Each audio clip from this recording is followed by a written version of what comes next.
A lot of big news this week, not all of it great, but let's start with the thing that was pretty great and will be lasting, which is President Obama, the first president in 88 years to set foot in Cuba this week. Amazing, yeah.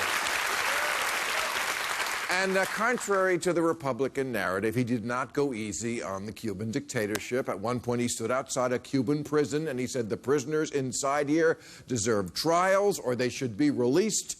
But enough about Guantanamo Bay. Let's talk about Castro's prisons, because they're terrible, too. But, now, of course, the Republicans did a double freak out, because not only did Obama go to Cuba, but he stayed there when there was a terrorist attack in Brussels. Like Rudy Giuliani said, it's outrageous. He should be in the Situation Room right now planning to destroy ISIS. Oh, keep your skirt on, Dracula.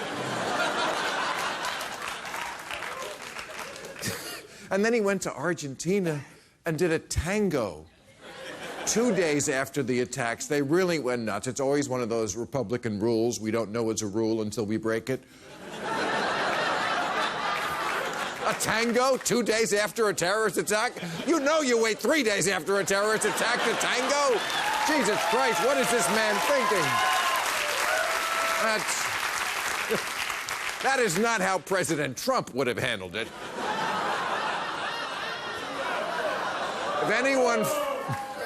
If anybody fucked with Belgium on his watch, they would get a very serious tweet about how ugly their wife is. Oh, yes. Let me tell you something. The very mature Republican campaign that we've been watching has moved on from their debate of a few weeks ago where they were trading barbs about who had a tinier cock. To whose wife is more fuckable. Oh, it's wonderful, isn't it? And this started because Tuesday there was a primary in Utah. Oh, yeah, we're still having primaries. Nobody gives a shit about that. But so in the Utah primary, which Ted Cruz won, there was an anti-Trump PAC that ran an ad that included a nude picture of Trump's wife, Melania, implying how awful life would be if we had a former model as First Lady. First of all, the picture is not that revealing. It doesn't even show her ass. He wasn't even in the picture.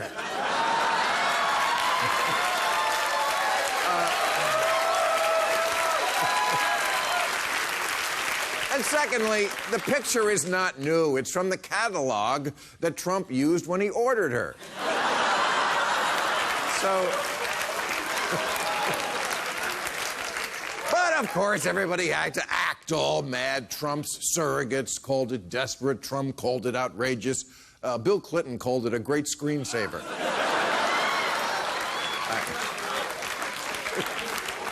But that was only the beginning. Today, you saw what happened today. Oh, yes, they're all talking about it. The National Enquirer says they have the goods, that 5 women had extramarital affairs with Ted Cruz. Yes, ladies, sex with Ted Cruz. That's where you close your eyes and imagine you're fucking Newt Gingrich. I mean, really. Even Bill Cosby's pharmacist says, I don't think I've got anything strong enough for that.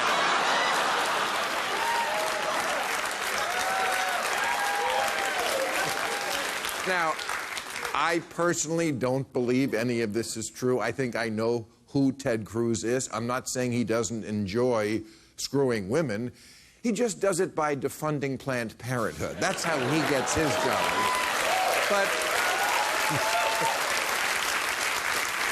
But it was kind of fun watching Ted Cruz deny. He said Trump is a man, or Trump's henchman, actually, said is a man for whom a term was coined for copulating with a rodent. This is what he said. He said, let me be clear, Donald Trump may be a rat, but I have no desire to copulate with him. That's not clear. That sounds like you'd fuck a rat who isn't Donald Trump.